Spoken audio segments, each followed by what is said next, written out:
Hai teman-teman semua, kembali lagi dengan saya Fadel Maulana. Kali ini kita bakal membahas salah satu bagian yang mungkin cukup sering kita lupakan kepentingannya dalam dunia ini, tetapi ternyata dia sangat penting dan kadang kita suka menganggap dia remeh, yaitu adalah sound.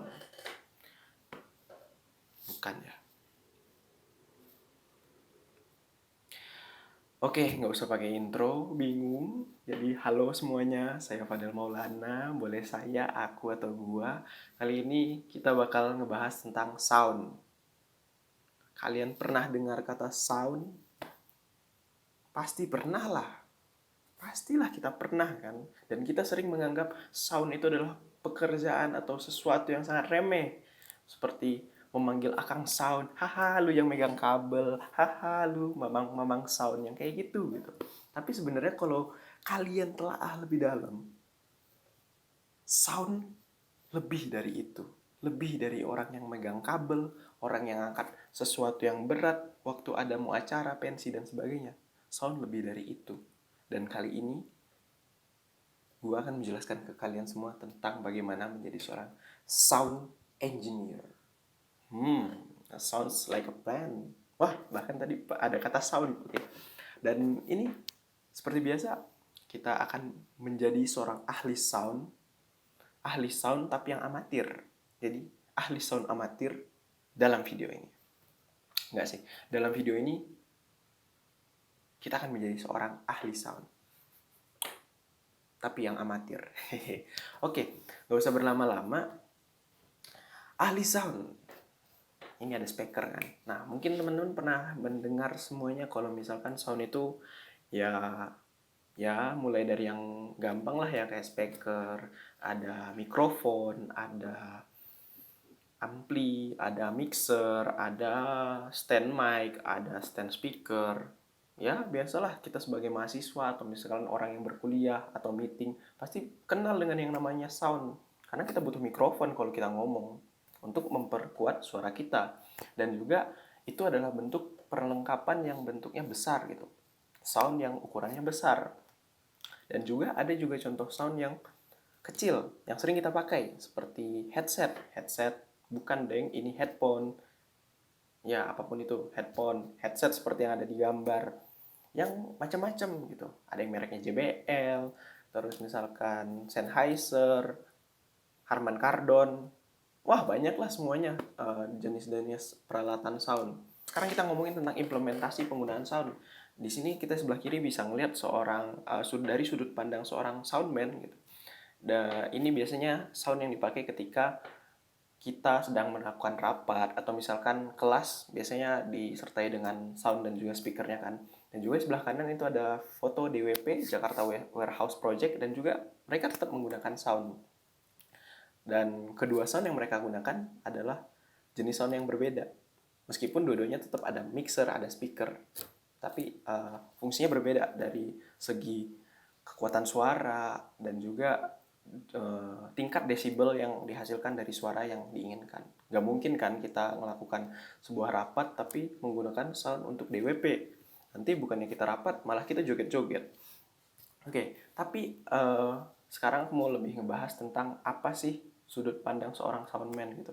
Apakah apa sih gimana sih seorang soundman? Jadi kan kalian pasti pernah kan jadi seorang panitia, misalkan pensi atau misalkan acara-acara nikahan.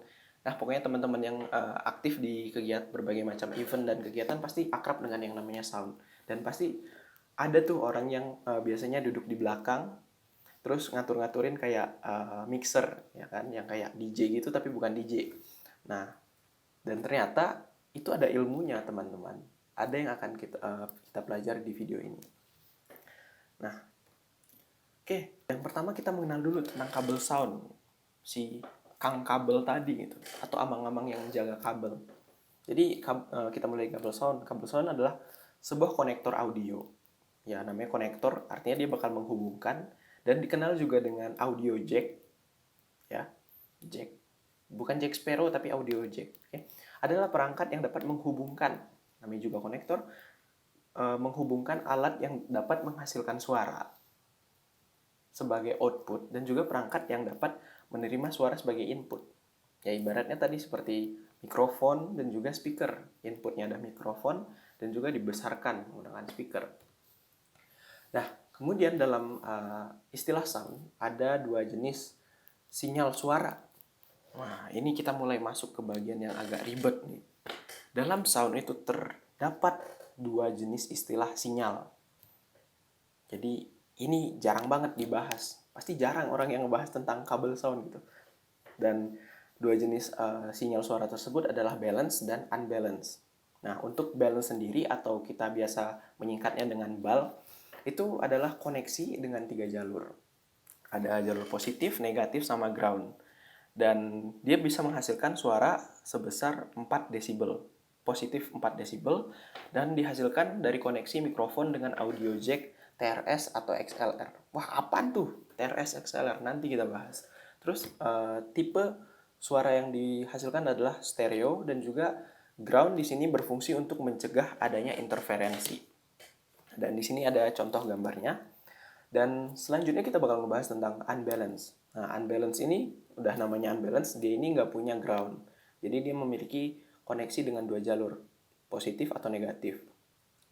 Dia dapat menghasilkan sinyal audio sebesar negatif 10 desibel dan dihasilkan dengan menggunakan koneksi mikrofon dengan audio jack 1/4 TRS, 1/8 TRS, konektor RCA, dan tipe suara yang dihasilkan adalah tipe mono. Dan karena namanya unbalance, nah justru dia memiliki sebuah resiko, yaitu resiko adanya terjadinya noise atau galat yang terjadi pada kabel, yang terjadi ketika sinyal tersebut ditransmisikan. Dan semakin panjang kabel, makin besar resiko terjadinya noise. Gitu. Jadi oleh karena itu diciptakanlah balance atau stereo. Dan untuk balance sendiri memiliki sebuah prinsip kerja. Kenapa dia bisa lebih unggul daripada unbalance? Yang pertama, sinyal dikirim lewat dua jalur sinyal, positif dan negatif tadi, dan salah satu jalur akan mengalami yang namanya out phase. Ya, hingga salah satunya itu mengalami out phase, kemudian terjadi perubahan arah dari sinyal tersebut, dan sinyal yang tidak mengalami out phase akan diteruskan sampai mencapai ujung kabel. Nah, ketika sudah mencapai ujung kabel, sinyal yang tadi mengalami out phase akan dikembalikan ke dalam fase in phase, lalu akan diteruskan untuk mixer. Nah, proses out phase dan in phase ini proses ini berfungsi untuk meniadakan noise atau distorsi atau ya suara-suara yang tidak menyenangkan lah ketika kita mendengarkan speaker, headset kita atau headphone kita. Nah, yang dikenal dengan distorsi juga. Dan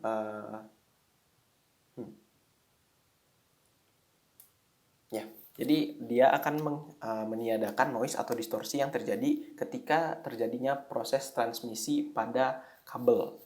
Oke. Dan inilah keunggulan dari sinyal balance atau kabel tipe yang balance. Oke.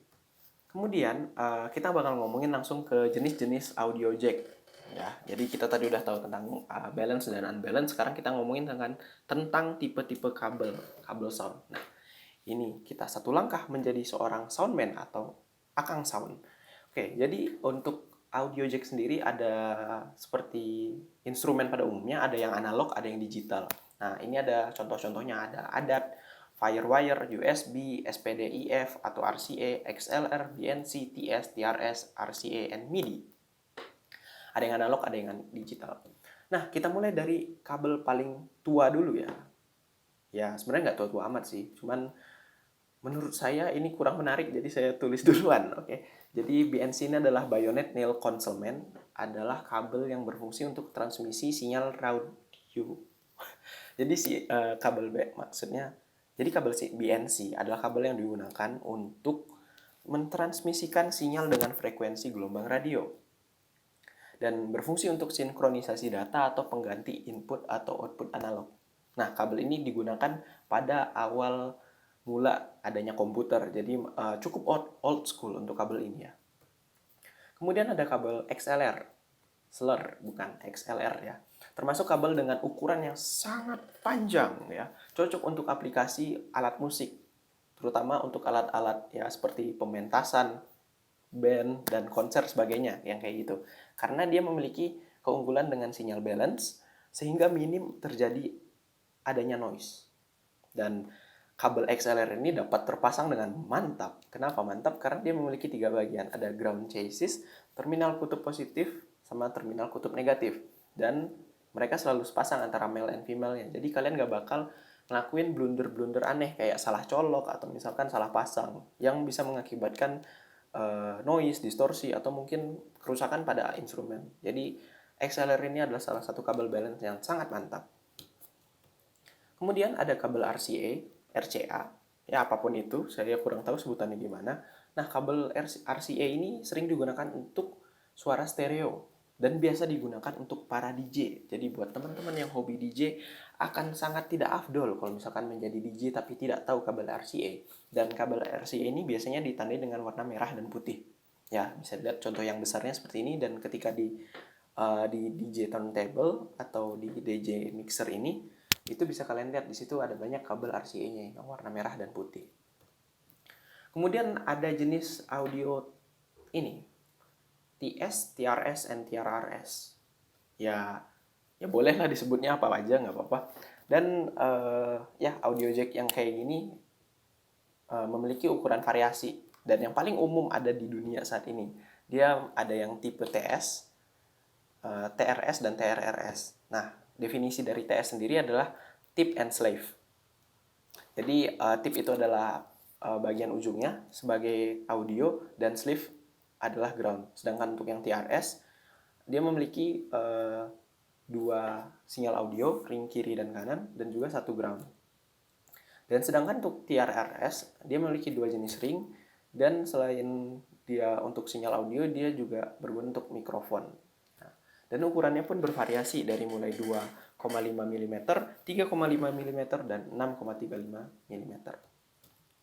Kemudian kita beralih ke konektor digital. Dan konektor digital yang pertama adalah MIDI. Ya, MIDI ini berbeda dengan kabel analog. MIDI ini dia tidak mentransmisikan sinyal audio, dia lebih mentransmisikan event message atau sebuah informasi. Ya, seperti perintah untuk on off, kecepatan, tempo, volume, dan lain-lain yang berasal dari perangkat musiknya. Kemudian berbarengan dengan MIDI ada yang namanya USB. Jadi USB ini sudah berkembang ya, dan pada tahun 2016 kita mengenal yang namanya USB Type-C. Jadi untuk tadi konektor yang TS, TRS, dan TRRS tadi mengalami perkembangan. Nah, dan kabel USB digunakan banyak pada instrumen musik terbaru yang muncul tahun ini, dan juga laptop dan juga komputer mulai banyak hanya dilengkapi dengan port USB Type-C. Nah, kabel ini memungkinkan pergantian informasi secara langsung antar instrumen musik dan komputer. Jadi, pengolahannya bisa langsung dilakukan oleh komputer tanpa harus melewati ya seperti mixer dan juga speaker dan sebagainya. Dan pada tahun 2016, seperti yang saya bilang tadi, jack audio ini mengalami perkembangan dari 3,5 mm menjadi USB Type-C. Dengan keunggulan dia menghasilkan suara dengan kualitas tinggi, high definition, yaitu 96 kHz 24 bit. Yang mana sebelumnya untuk yang 3,5 mm hanya sekitar 44,1 kHz, dan itu hanya tipe 16 bit. Kemudian ada 2 jenis kabel fiber optik untuk jenis konektor digital, yaitu SPDIF dan ADAT. Jadi SPDIF atau Sony Philips Digital Interface Format, Sony Philips Digital Interface Format atau SPDIF, dan Toslink ADAT adalah 2 kabel yang dapat mengirimkan sinyal audio digital antar perangkat dengan komponen stereo. Nah, kabel ini ya memiliki serat fiber optik yang dapat berfungsi untuk sinkronisasi data, ya, atau dapat menggantikan input atau outputnya. Nah, perbedaan dari SPDIF dan ADAT terletak pada jenis konektornya. Ya, bisa dilihat SPDIF yang memiliki male dan female, sedangkan untuk ADAT adalah female dua-duanya. Atau beda ya sebutannya? Kalau misalkan salah, komen ya. Oke. Dan selanjutnya kita bakal ngomongin bagaimana menjadi seorang akang sound yang baik dan benar. Kita ada sedikit Q&A yang mungkin bisa dijadikan ilmu untuk menjadi seorang soundman. Ya lumayan kan ketika ada acara keluarga atau misalkan ada presentasi meeting yang penting, kalian bisa tampil beda dengan pengetahuan kalian tentang sound. Untuk yang pertama menjadi seorang soundman itu kita harus mengenal yang namanya kabel mikrofon.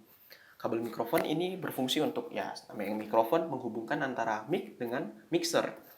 Dan kabel ini berisi 2 sampai 4 kabel dengan variasi ketebalan dan impedansi.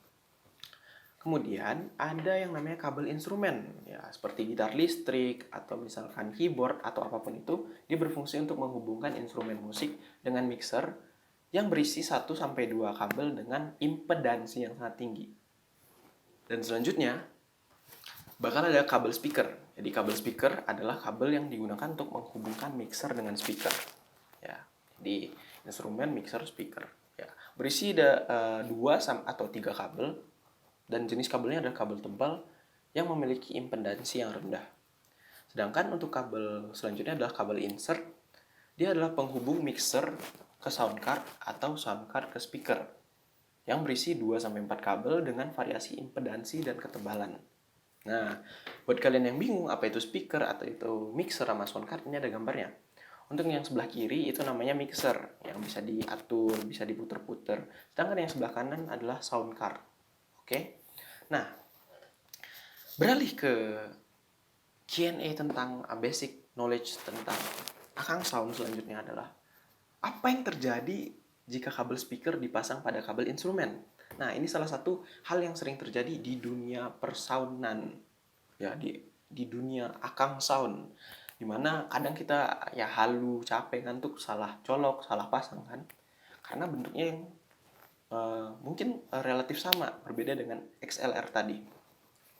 Dan jika kita salah memasang kabel speaker, kita pasang layaknya kabel instrumen, maka akan terjadi noise yang diakibatkan oleh adanya induksi antara peralatan listrik yang ada di sekitar yang dilalui kabel tersebut atau yang berhubungan dengan instrumen yang saat itu sedang kita gunakan. Noise tersebut berbunyi seperti ini, kayak gitu, atau krusuk kayak gitu. Jadi misalkan ibaratnya kalau misalkan kalian mau nyoba itu bisa ambil kabel ya gunakan mic yang terhubung yang memiliki kabel dengan speaker, terus kalian injek-injek atau kalian gesek-gesekkan, itu biasanya akan ada bunyi. Atau simple audio jacknya misalkan yang 3,5 mm itu ketika sebelum kita colokkan ke mixer, kita pegang-pegang dengan tangan kita karena kita memiliki beda potensial dalam tubuh, maka akan memberikan noise atau suara berdengung ya. Dan hal ini terjadi, noise ini terjadi atau gangguan listrik ini terjadi karena kabel pelindung pada kabel speaker yang sangat tipis, sedangkan kabel dalamnya tebal, yang mengakibatkan adanya yang mengakibatkan adanya induksi pada perlengkapan listrik. Karena kabel speaker sendiri membawa tenaga tinggi dengan impedansi yang rendah. Ya, seperti yang tadi kita bilang. Ya, high power, low Z. Dan untuk impedansi rendah ditandai dengan nilai di bawah 600 ohm. Terus kemudian kalau misalkan kita iseng lagi, jika kabel instrumen kita pasang pada kabel speaker, apa yang akan terjadi? Pertama yang akan terjadi adalah ya akan terjadi suara seperti itu. Atau dapat terjadi overheat, perangkatnya akan cepat panas. Kemudian jika sudah overheat, kabelnya akan hangus. Jadi buat yang pernah berpengalaman kabelnya gosong, hangus atau apapun itu, mungkin Anda melakukan suatu kebodohan, yaitu mengganti kabel instrumen dengan kabel speaker. Ya. Karena kabel instrumen hanya mampu membawa sedikit tenaga dengan impedansi tinggi.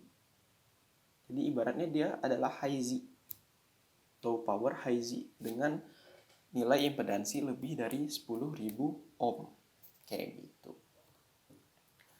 Nah, begitu. Jadi itulah basic things yang perlu kalian ketahui tentang menjadi seorang akang sound. Tapi biar lebih keren kita panggil namanya sound engineer. Nah, itu ada beberapa pengetahuan yang kalian perlu ketahui. Ada tentang kabel, jenis-jenis konektor, dan juga apa yang terjadi jika kita melakukan eksperimen-eksperimen ketika menjadi seorang akang sound. Begitu. Nah, cukup sekian video dari saya. Semoga ilmunya bermanfaat dan semoga bisa digunakan ketika kalian menghadapi permasalahan berkaitan dengan sound. Dan kalau misalkan ada yang ingin ditanyakan, langsung klik komen di bawah. Jangan lupa like, comment, dan subscribe. Dan nantikan konten-konten berikutnya dari saya. Wadah Maulana.